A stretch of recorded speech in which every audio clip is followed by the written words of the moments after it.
Here's an example of using the ISLM model. I think the IMF is putting pressure on a poor country to reduce government spending, but that country is worried that if it does that, it'll hit health services, education services and so on.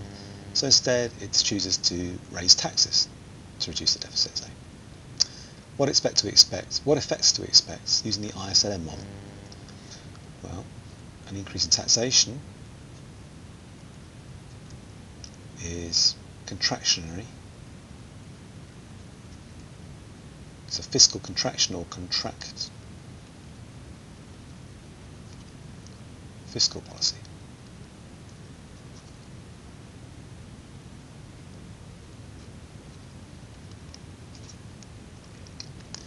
So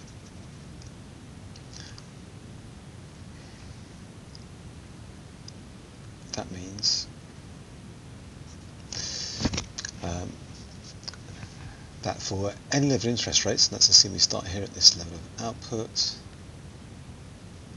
and this level of interest rates here, Y naughts and R naughts. But any level of interest rates, now that taxation is higher, well, taxation is higher means that consumption will be lower. So going back to the Keynesian cross, where expenditure comes from consumption, investment, and government spending. Government spending still stays the same, investment is not going to be affected directly, but consumption is directly affected because taxation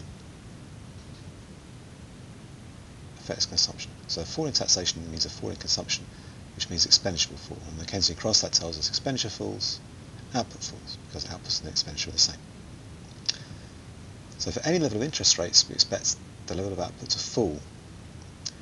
That gives us equilibrium in the IS, in the real market for goods and services. Alternatively, it's the level for any level of interest rates, the level of national output where investment and saving is equal, falls. Now, if you're doing this as an exam or a problem, you don't have to remember all those details. All you have to remember is that an increase in taxation is contractionary fiscal policy, which shifts IS to the left.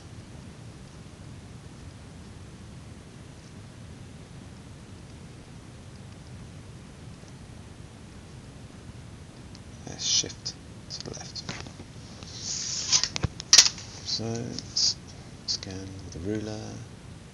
Try it. Again, if you're doing this in an exam or a test, don't really worry too much about getting it so beautiful. As you kind of label the points and make it look about right. So we can see the effects.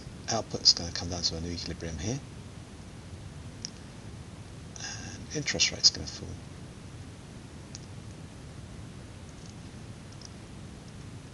So we get a fall in output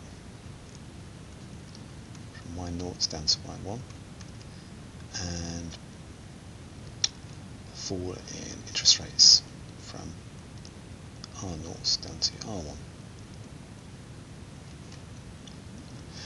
So the overall effect is a fall in output,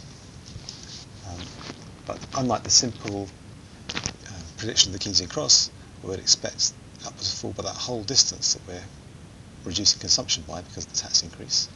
That's the increase. That corresponds to the decrease in consumption. Because interest rates would fall would stimulate investment.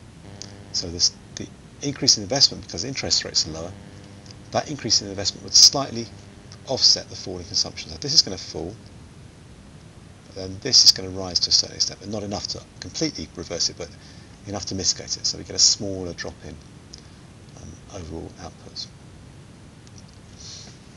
So that's a prediction of the model. And then again we can add to that by looking at the distribution effects. It might be desirable to do this because of the distribution effects on the taxation being more progressive than cutting services and so on. And of course the final thing is that we haven't, here we've still got the assumption that price levels stay the same. So if we allow the price level to change, that could change the conclusions here, but we need to look at the ADAS model to look at that. And that's the end of that example.